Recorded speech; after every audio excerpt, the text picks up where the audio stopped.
بسم اللہ الرحمن الرحیم۔ شروع کرتی ہوں اللہ کے نام سے جو بڑا مہربان نہایت رحم کرنے والا ہے۔ السلام علیکم۔ دوپہر کا وقت تھا، سورج کی کرنیں شعلے بانٹ رہی تھیں۔ سلطان صلاح الدین ایوبی نے ٹھنڈا مشروب پیا اور کمرے میں آرام کرنے کے لیے چلا گیا۔ محافظ کمرے کے دروازے پر تعینات تھے۔ یہ اس وقت کی بات ہے کہ جب سلطان صلاح الدین ایوبی نے موصل شہر کو فتح کیا اور کئی دنوں کی مسلسل جنگ اور سفر کے مارے سلطان اور سلطان کے بہادر سپاہی تھک چکے تھے۔ یہ فتح سلطان کی اہم فتوحات میں سے ایک تھی۔ موصل کی فتح سلطان کی منزل کی ایک اہم سیڑھی تھی۔ موصل عراق کے شمال میں ایک مشہور شہر ہے۔ یہ دریائے دجلہ پر آباد ہے۔ یہ ترکی اور شام سے قریب ہے۔ صوبہ نینوا کا دارالحکومت ہے۔ اس کے قریب ہی پرانے نینوا کے کھنڈر ہیں۔ زنگی خاندان کا آغاز یہیں سے ہوا تھا۔ سلطان صلاح الدین ایوبی کمرے میں آرام فرما رہے تھے۔ علی بن سفیان نے آ کر دروازہ کھٹکھٹایا۔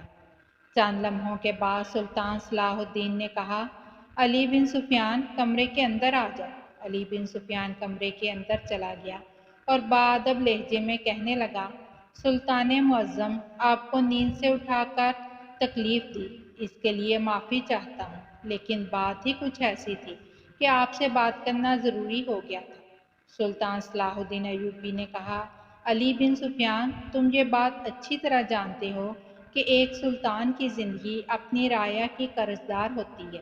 اگر سلطنت کے سلطان کاہل ہو جائیں تو سمجھو سلطنت آپ کی مہمان ہے جو تھوڑے وقت میں چلی جائے گی، اور میں نہیں چاہتا کہ بروز محشر میں اپنے اللہ کے سامنے جواب نہ دے سکوں۔ پھر علی بن سفیان سے سلطان صلاح الدین ایوبی نے پوچھا، بتاؤ کیا بات ہے؟ علی بن سفیان نے سر جھکائے دھیمے لہجے میں کہا، سلطان معظم، ایک سپاہی نے آ کر خبر دی ہے کہ عدالت کے دروازے پر ایک بوڑھا بزرگ اور اس کے گاؤں کے کچھ نوجوانوں نے 3 نوجوانوں کو پکڑا ہوا ہے۔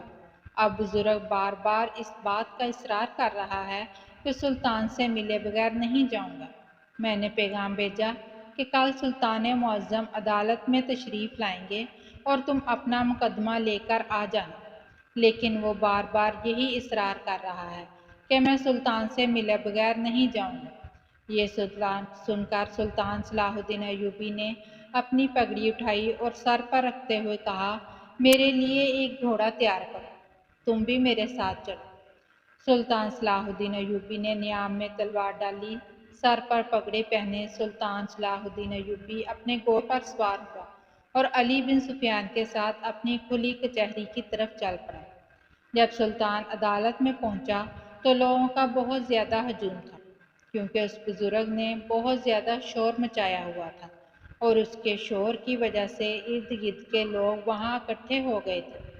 سلطان صلاح الدین ایوبی نشست پر بیٹھ گئے اور سلطان کی بائیں طرف علی بن سفیان، جو کہ اب آپ کا جاسوس خاص تھا، وہ بھی بیٹھ گیا۔ علی بن سفیان کہنے کو جاسوس تھا، لیکن سلطان کا سب سے وفادار انسان تھا۔ علی بن سفیان ہر مشکل وقت میں سلطان کو آنے والی ہر مصیبت کے بارے میں آگاہ کرتا ہے۔ وہ تجربہ کار آدمی بڑی بڑی جنگوں کی حکمت عملی میں سلطان کی مدد کرتا ہے۔ اب سلطان صلاح الدین ایوبی نے حکم دیا کہ بزرگ کو میرے سامنے حاضر کرو۔ جب بزرگ کو حاضر کیا گیا تو بزرگ بری طرح رو رہا تھا اور خستہ حال کپڑے، بال اجڑے ہوئے اور پیروں میں جوتی بھی نہیں تھی۔ سلطان نے بزرگ سے پوچھا، بابا جی، بتاؤ یہ تمہارا حال کس نے کیا اور تمہارا مسئلہ کیا ہے جس کی وجہ سے تم نے اتنے بڑے ہجوم کو اکٹھا کر رکھا ہے؟ تو بابا جی روتے ہوئے کہنے لگے، سلطان معظم، میری ایک اکلوتی بیٹی تھی جو میری سب کچھ تھی، میری دنیا، میری دولت، سب کچھ وہی تھی۔ پہلے میں خود نہر پر جا کر پانی بھر کر لایا کرتا تھا، لیکن بدقسمتی سے چند دنوں سے میں بیمار پڑ گیا، جس کی وجہ سے میں پانی بھرنے کے لیے نہیں جا سکتا تھا۔ تو مجھے تکلیف میں دیکھ کر میری بیٹی پانی بھرنے کے لیے نہر پر جاتی تھی، لیکن آج دوپہر کے وقت مجھے بہت زیادہ شدت کی پیاس لگی تو میں نے اپنی بیٹی سے پانی مانگا۔ اس نے کہا، بابا جی، پانی تو ختم ہو گیا ہے۔ تو میں نے اپنی بیٹی کو کہا، بیٹی پیاس بھی بہت زیادہ لگ رہی ہے۔ تو یہ سن کر میری بیٹی گھڑا اٹھائے نہر کی طرف چل پڑی۔ میں انتظار کرتا رہا۔ ظہر کا وقت ہو گیا لیکن میری بیٹی واپس نہ آئی۔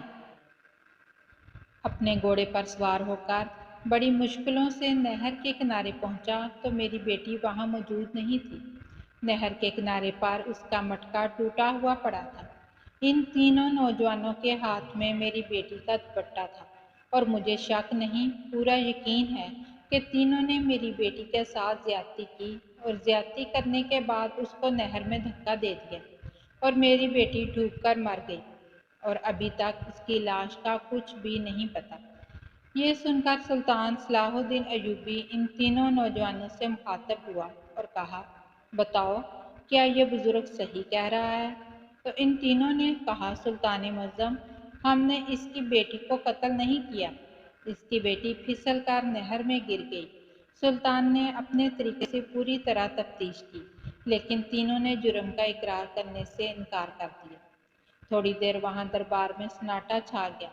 سلطان صلاح الدین ایوبی کسی سوچ میں مصروف ہو گیا۔ قاضی سلطان صلاح الدین ایوبی کی طرف نظریں جمائے بیٹھے تھے کہ سلطان کی حکمت عمل کیا ہوگی، لیکن سب لوگ جانتے تھے کہ سلطان صلاح الدین ایوبی قاتل کو پکڑنے کے لیے کوئی نیا طریقہ نکالے گا، اور ایسا ہی ہوا۔ تھوڑی دیر سوچنے کے بعد سلطان صلاح الدین ایوبی نے بزرگ کو اپنے پاس بلایا اور اس کے ساتھ تھوڑی دیر سرگوشی کرنے کے بعد سلطان نے ایک سپاہی کو حکم دیا اور کہا، جاؤ اور 3 مختلف حجم کے مٹکے لاؤ۔ سلطان کا حکم تھا، فوراً حکم کی تعمیل کی گئی۔ 3 مختلف حجم کے مٹکے حاضر ہو گئے۔ صلاح الدین ایوبی ان تینوں نوجوانوں سے مخاطب ہوتے ہوئے کہا، اور تم بتا دو کہ اس بزرگ کی بیٹی کے پاس ان تینوں میں سے کس حجم کا مٹکا تھا، تو تم میں سے جو بھی بتا دے گا میں اس کو چھوڑ دوں گا اور باقی لوگوں کو سزا دے دوں گا۔ یہ سنتے ہی 2 نوجوان سوچنے لگے، کیونکہ اگر انہوں نے غلط بتایا تو سلطان مجرم قرار دے کر پھانسی پر لٹکا دے گا۔ ابھی وہ دونوں سوچ ہی رہے تھے کہ ایک تیسرے نوجوان نے کہا، سلطان معظم، اس حجم کا مٹکا اس بزرگ کی بیٹی نے اٹھایا ہوا تھا۔ یہ سن کر سلطان صلاح الدین ایوبی اپنی جگہ سے اٹھا اور تلوار اس نوجوان کی گردن پر رکھتے ہوئے کہا، بے وقوف انسان، تم ہی قاتل ہو اور تم ہی نے بزرگ کی بیٹی کو قتل کیا۔ لوگ حیران و پریشان ہو گئے کہ سلطان نے ابھی تو کہا کہ جو مٹکے کا بتائے گا وہ مجرم نہیں ہوگا، لیکن اب سلطان اس کو مجرم ٹھہرا رہا ہے۔ کہ سلطان نے کہا، اس کا مطلب صرف تم ہی نے اس بزرگ کی بیٹی کو مٹکا اٹھائے ہوئے دیکھا تھا، لیکن تھوڑی دیر پہلے تم نے کہا کہ ہم ادھر سے گزر رہے تھے کہ لڑکی نہر میں گرنے کی آواز آئی، لیکن تمہیں کیسے پتا کہ کس حجم کا مٹکا لڑکی نے اٹھایا ہوا تھا؟ اس کا مطلب یہ ہے کہ تم نے بزرگ کی بیٹی کے ساتھ زیادتی کی اور اس کو نہر میں دھکا دے دیا، لیکن جب باقی 2 نوجوان تمہارے پاس آئے تو تم نے کہا کہ یہ کار نہر میں گر گئی ہے۔